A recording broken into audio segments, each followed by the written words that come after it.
like I said earlier, the church is very influential in Nagaland.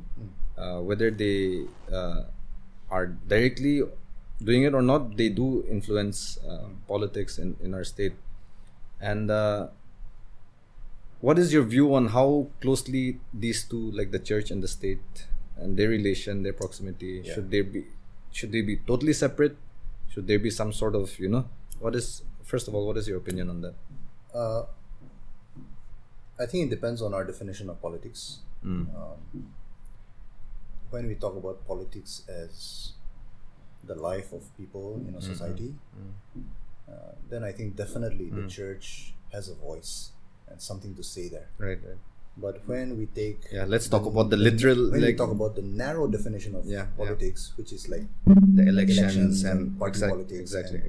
And then I think the church should stay away from that, in the sense of we don't endorse one party, we don't endorse one candidate, we don't try to definitely not try to start a Christian political party. I think we teach our people about being honest, being just, and let them decide who they want to vote for.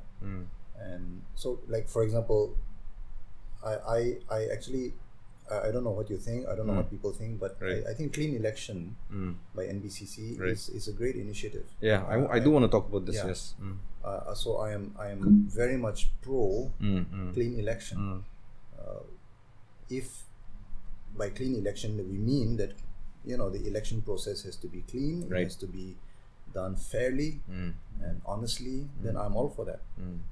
But and I know NBCC is not saying we support this candidate, we support that candidate. I know they are not saying that, and so I don't think we should get confused about those things. And so the church has a place in politics. Definitely. So I mean, the clean election campaign is something that I also support, obviously, as I feel like any normal right-thinking person should do.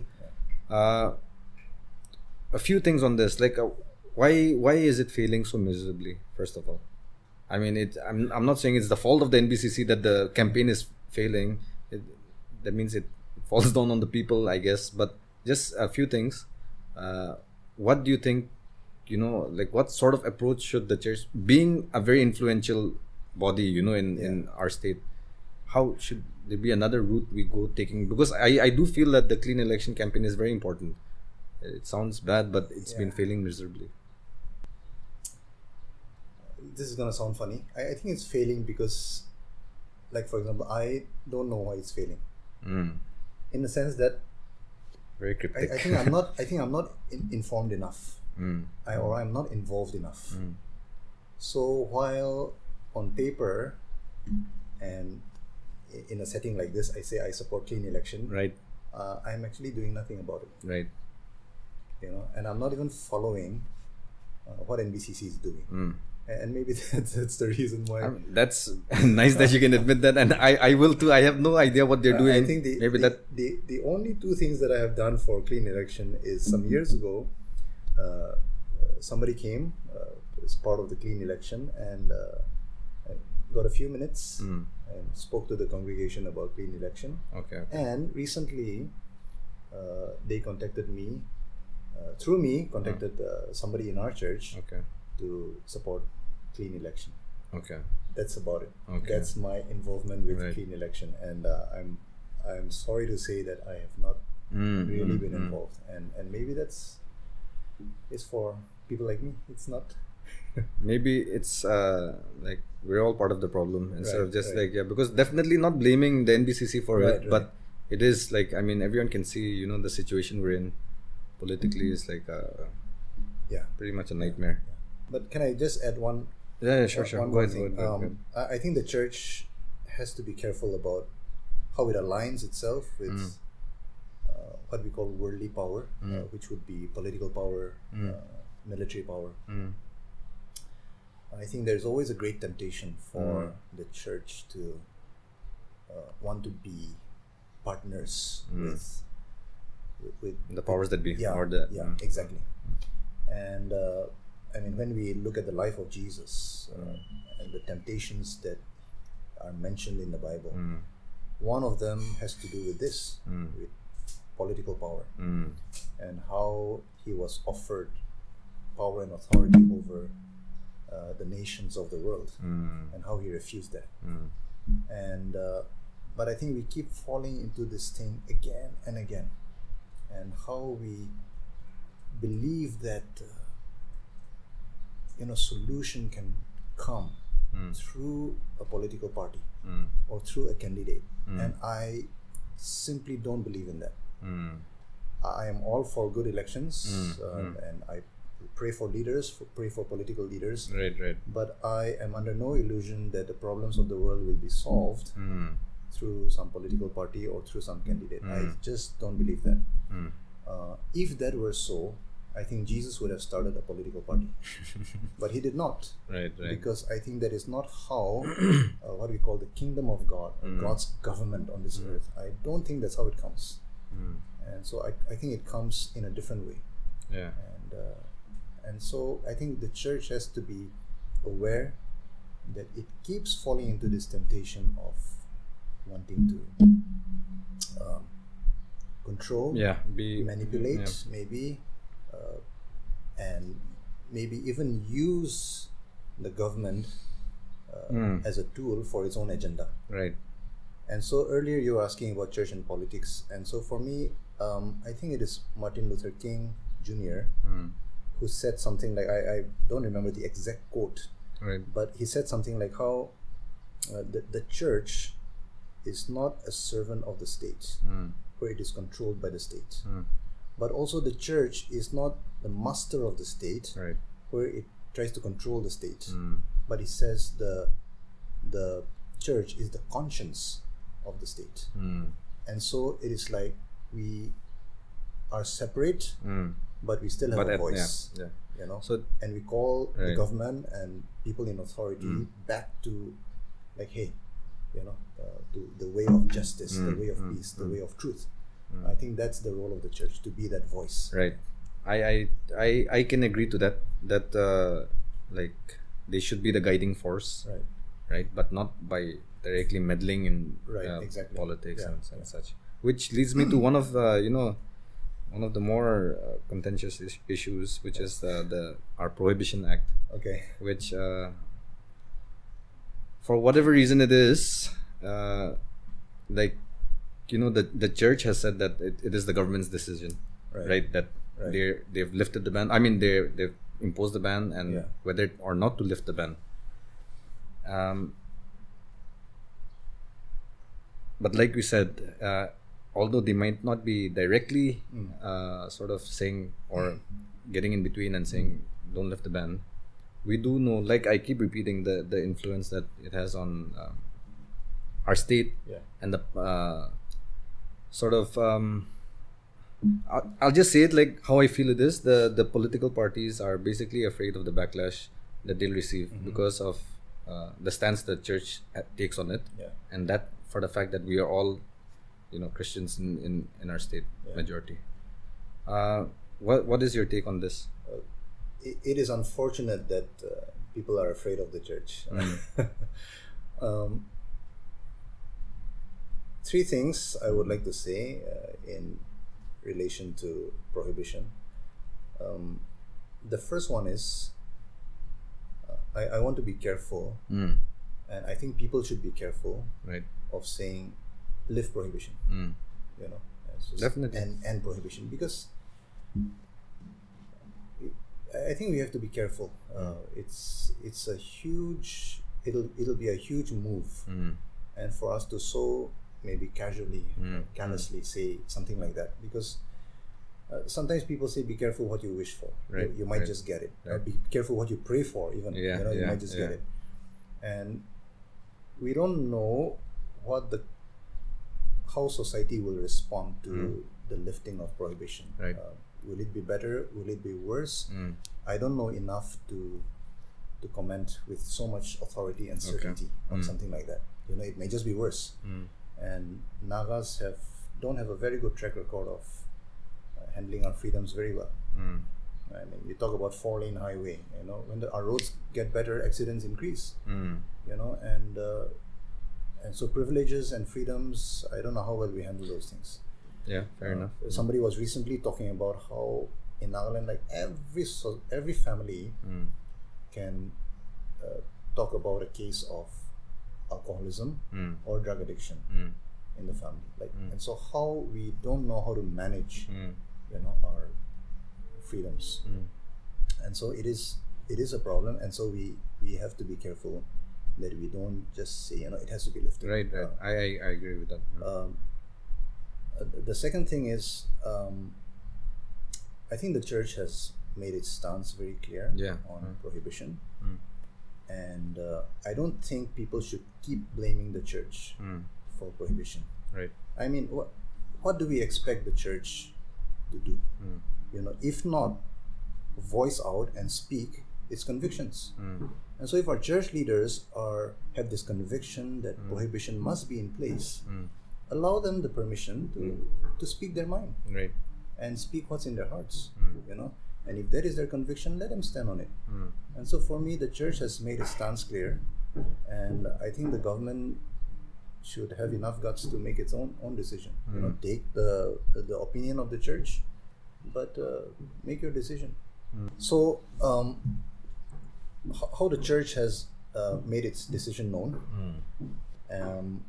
My wife and I today, we were talking about I think in the 1500s, Henry VIII, King of England, married, wanted to divorce his wife, but the church obviously frowned upon divorce and did not allow it.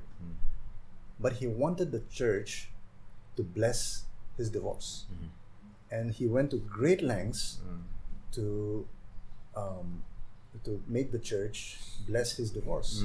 So it's like, I want to do this, but I want the church bending to it to his will. Yeah. And it ultimately led to the split in the church. And the Bible also, right? Proclaimed himself,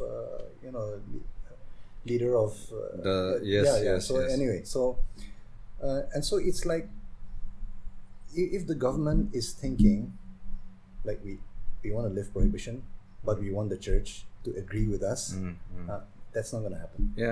And I don't think we should be waiting. Anyone should be waiting for the church to change its mind and like, listen, hear them out. Right.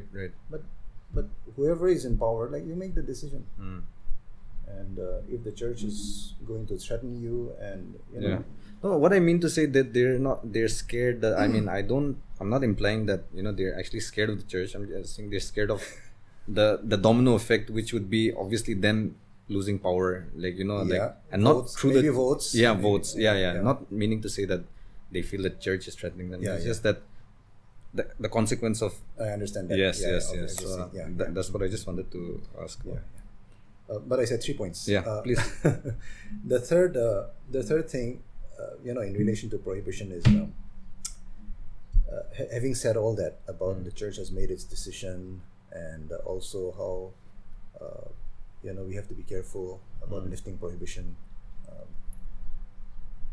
I do believe that there is a certain level of hypocrisy when the church thinks that by implementing prohibition that we can solve the problems of our society. Exactly. I think there is hypocrisy in saying. I have heard church leaders say that the day Prohibition Act came into force, that is the day we achieved great victory over evil. And for me, that is like so, like like you're not in touch with reality. Right. Evil is not found in a whiskey bottle or in a can of beer. Evil is found in the hearts of people. And so righteousness has to do with the heart. And I might sound like I'm preaching, but I just want to say this, that when we practice this kind of Christianity, that we remove what is a potential problem, it would be like in the Garden of Eden, like God removed the second tree. So and then it's like, everything is good, everything is holy, everything is righteous, there is no problem. Right. But that option has been removed. Basically, that option has been removed, and so I think there is some kind of hypocrisy in thinking that we can bring in righteousness. Right. by removing this thing. Let me give you this really great quote. I have to check my phone again. Martin Luther, who's a hero of our Protestant church and reformer, great reformer, he said, "Do not suppose that abuses are eliminated by destroying the object which is abused. Men can go wrong with wine and women. Shall we then prohibit wine and abolish women? The sun, the moon, and the stars have been worshipped. Shall we then pluck them out of the sky?" And so I think the solution is not to remove that object which is being abused, but it is teaching to address the issue, right? And addressing issues of the heart. That is indeed such a wonderful quote. And I just want to add a few things to the discussion here. Like you mentioned the hypocrisy. I think one of the reasons that a fair number of the public are have some sort of like trust issues or just a disconnect is because there is quite a lot of hypocrisy going on within our state, and unfortunately even when it comes to the church, one being, I feel, my personal opinion is that like you said, just by making sure that the prohibition is in place, you cannot tell me that you don't know how much liquor flows in our state what the situation is, and like you said, alcoholism and so the issue is not really the prohibition like we just discussed with that that quote, just capping it off perfectly, but so the hypocrisy lies there. And another thing is which I'm not a fan of is like demonizing it to that extent where you're sort of you can't, I feel like you can't make one sin. It actually, I just want to, on the record, I just want to know about this because, like, unfortunately, not too well versed with the Bible, but does it actually say do not drink? There are. I know it says don't be a drunkard and don't that, but well, there are Bible verses, especially in the Old Testament, that warn a lot of the dangers of alcohol, and not just drunkenness, but alcohol itself and wine. And like, for example, do not look upon wine. And these are proverbs, for example, in the book of Proverbs, which are wise sayings, and giving good advice to people. Right. And so I think there is wisdom in that. But if you are looking for a Bible verse that explicitly says no, but why I was just asking that question is because fair enough, what you just mentioned, it is wise sayings, it's not a good idea, but even if it does say, like, how are you making this such a bigger sin, because that's what I feel in our society it has become like such a bigger sin, when in one of the the primary 10 commandments is like do not steal, and these are the people who steal that everyone knows about. And that hypocrisy is something that I feel is very evident in our society today. People talk about this a lot. I don't know, but so I cannot speak with absolute authority. Right. My very blunt opinion would be we all struggle with some form or the other of hypocrisy. Definitely, as a human, yes. And so everybody has some kind of issue, and maybe we want to, number one, target the more obvious sins, and so gossip, which is also very dangerous, may not be such a big issue, but maybe drunkenness, which is very obviously seen like when a man is drunk and stumbling. Correct. And so we want to address that. The more obvious sins, faults. The other thing is, I think we all have a tendency to make, what we say, having a problem with somebody who sins differently. And so what I don't struggle with, but I see someone else struggling with that, like, very easy to judge. I want to make that the main issue. So I may not struggle with alcohol. Right. So like I'm okay with that, and so I'm clean there. And so I want to judge the other person who's having an issue with that. But I don't want to address the issue that I'm struggling with. Right. You know. Right. And I think we all have that. And so maybe the church has been like that. And so alcohol has become. See, I think human beings we all look for a villain.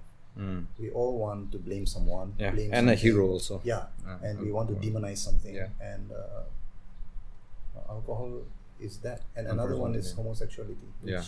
I mean, I was just coming to that, and I was going to say, we're touching on a lot of things, which I hope, like, I'm not putting you in such an uncomfortable position, but, you being comfortable enough to talk about a lot of things is something which I appreciate. Very honestly speaking, I wish a lot of leaders, whether it be spiritual leaders like you guys, or whether it's political leaders or whoever it may be, leaders in our society, to be more open and talk about things that need addressing. There's so many issues, like the one that we're going to touch on, which is very a big sensitive issue, which anyway, but I basically I want to just tell you that I appreciate this, that you're comfortable enough in your own skin to talk about it. And I hope that our other leaders also follow suit. Not to say that no one else is doing it, but yeah. Homosexuality, this is another very tricky issue, right? And the church has been, at least in our state, has been just dancing around this issue and not addressing it fully. I think so. Which it's high time, regardless of what you want to say, yes, no, or this, that, we can't just avoid this issue. It needs to be talked about. It has to be addressed. So I'm glad that you're one that at least can talk about it, even on a public platform like this. So just whatever your views are. Like you said, sensitive topic. Yeah, definitely. One person or the other is somehow offended or hurt whenever we talk about these things. I just want to make it clear that I don't speak with a sense of absolute authority, or I know I know it all. But I remember some years back I was part of a group of church leaders, mostly pastors, and somebody from out of state had come, and he wanted to meet church leaders in Dimapur, and he wanted to talk about the issue of homosexuality. And a very senior leader, he stood up and he said, we don't know anything about this, because we are church workers. We work in the church where we don't face this issue. And so this is not something that we are used to. This is not something we have any knowledge about. And so we have nothing to say, basically. And I was very saddened and disappointed, because number one, I'm sure that that pastor, like in his congregation, there are people who would identify themselves as homosexuals, or he is just maybe living in denial, refusing to. What's happening. And more and more people, even in our society, are coming out. And for me, I don't know if I can speak on this issue like with a flow, as you say. I'll just share my scattered thoughts. I am not one of those church leaders who think that homosexuality is one of the main problems of our society. I don't believe in that. I know there are church leaders who think that homosexuality is destroying the fabric of our society. I don't believe that. I think there are bigger issues. I think corruption is one. I think extortion is another. I think there are big issues like that. I don't think homosexual people are out to destroy our society. I don't think they are the devil's agents trying to destroy lives. I don't think all homosexual people are promiscuous. I know people who are gay, and they are in very loving, committed relationships, and they are not going around, with everybody, anybody. And so, unfortunately, I think people still think that every homosexual is like that, and just out to just pounce on everybody, and they're not like that, maybe there are people like that, but there are straight people who are like that, right? So the other thing is, for me personally, for us, we in our church, we have publicly said that you are welcome. You are welcome to worship with us. There's a place for you. And what we have said is we don't want you to be there in the congregation, a homosexual, hoping that no one knows about you, hoping that the pastor doesn't find out. We have said, if you are like that, we want to know, and we still want you to know that you are welcome. It's not like once we find out, like, oh my goodness, like I can't believe you are here in church, like, right. It's not like that. It's not going to be like that. And so we see, when I see like a gay person, for example, a homosexual, I don't think we should see them as mission field, project, somebody I must convert and change, and then come with an agenda to, I think just like any other human being, just like any other person, there are people who just need to be loved and need to know the love of God just as much as me, you, anyone else. Just need to know that God loves us, and so like we have to stop seeing them as projects, as mission fields, as objects to be converted. I think there are persons who need love just like anyone else. I mean that's on that last towards the end of your point, you made a very interesting comment. Welcoming everyone. Yeah. And that is supposed to be like, that is the essence of church, right? Yeah. Welcome everyone. We are all sinners. Yeah, like, exactly. welcome. Exactly. You cannot, like I said, make one sin heavier or worse than the other. Like and if the church is for people who are perfect, have no sin, there's no point. I would not be. I would be disqualified from our own church. Right.